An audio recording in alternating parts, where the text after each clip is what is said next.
Our topic today is interesting. We are talking about World Cup in Qatar that is happening as we speak. Are you watching?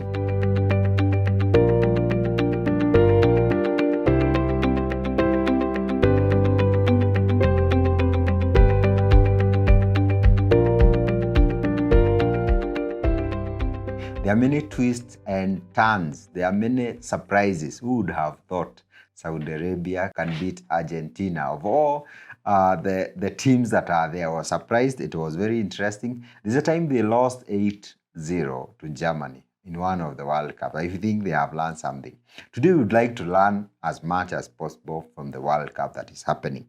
We don't want only to enjoy, we also want to learn from this World Cup as a person, as a business. There are things I'm looking at and I want to learn personally, and I would like to share with you today. But before we do that, which team are you supporting in Africa? I know some of us are supporting Senegal, Ghana, Cameroon. Which team are you supporting internationally? Personally, I'm supporting France, supporting Brazil, supporting Belgium. I'm also supporting Spain. I believe one of it, if not in Africa, they will win the World Cup. Which team are you supporting yourself? So basically, let's go to what we can learn from this World Cup. Number one is Qatar as the host nation. Do you know Qatar is the smallest nation to ever host a World Cup in the middle of a desert with temperatures as high as 50 degrees centigrade? Is actually one of the least qualified nations to do that, but they won the bid. They against USA, against Australia, against South Korea, and big nations. How were they able to do this? My friend, this is called confidence. Never disqualify yourself from a competition. Never disqualify yourself from a job or from starting a certain business because you feel not qualified, as Qatar was not, but they were able to do it. You'll argue that they are rich, but who would host World Cups in the desert? They said it will be one of the most sustainable World Cup. Since 1971, when they won, they got their independence. This is the first time their team is participating in the World Cup. Apparently, they lost to Ecuador 2-0. They are the first ever country to host the World Cup and lose in the opening match. But that is not a big deal to me because it's their first. In Kenya, we have never hosted this, and somebody was saying actually, Kenya has never lost any game in the World Cup. Very interesting. So we learn confidence.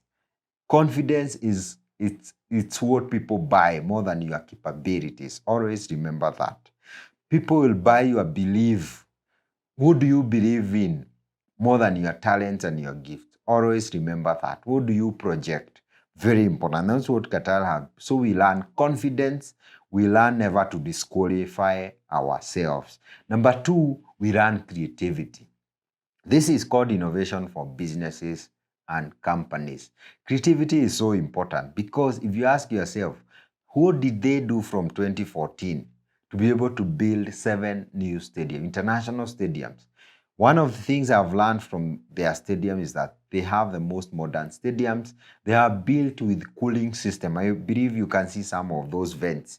They are down there as you watch the football. You will observe the temperatures there are okay, but if you go outside, you cannot be able to survive.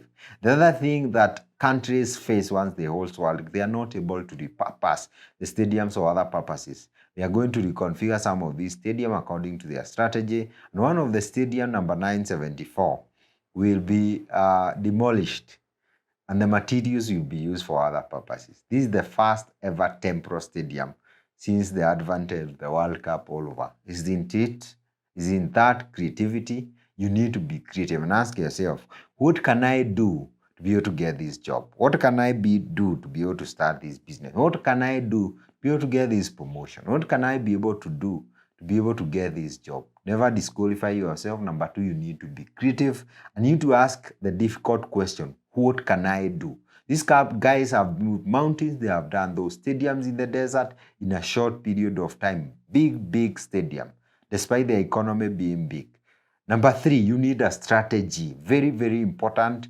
What Qatar is doing is spending 27 trillion shillings to hold this World Cup.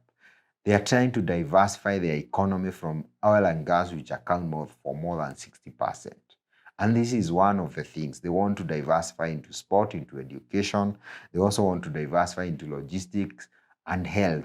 This is one of the things they are doing. It's part of the bigger picture. Hosting these World Cups is not a joke, but it comes with so many benefits. As Kenyans and other people, I think the best thing is not to bad mouth, maybe be a pessimist, think they are spending money just for the sake. They have bigger strategy. I hope one day our Kenya people will be able to host it. The last thing we have to learn from this, very fast, we have to market and sell ourselves. Since 2014, they have been marketing all over the media, even in YouTube. The World Cup that is happening in Qatar, they have spent billions of money to do this. You have to learn how to market your business. You cannot wink to a girl in the dark. You have to learn how to market yourself. How do you get that job? How do you sail through that interview? It's a mixture of confidence, mixture of research. You can't go to an interview without knowing what the company is doing, their management, what gaps they have. You can't start a business without doing some basic market survey and understanding that market yourself. Having some small little experience and having confidence and doing everything possible to be able to triumph. So sales and marketing is very important, and we have learned this from this World Cup. And I have many others, and I would like you to share down there. Please share with me, engage, share this with your friends as well. Thank you so much for watching. Keep enjoying the World Cup. I don't know which team you are supporting. You can tell us down there, and God bless you.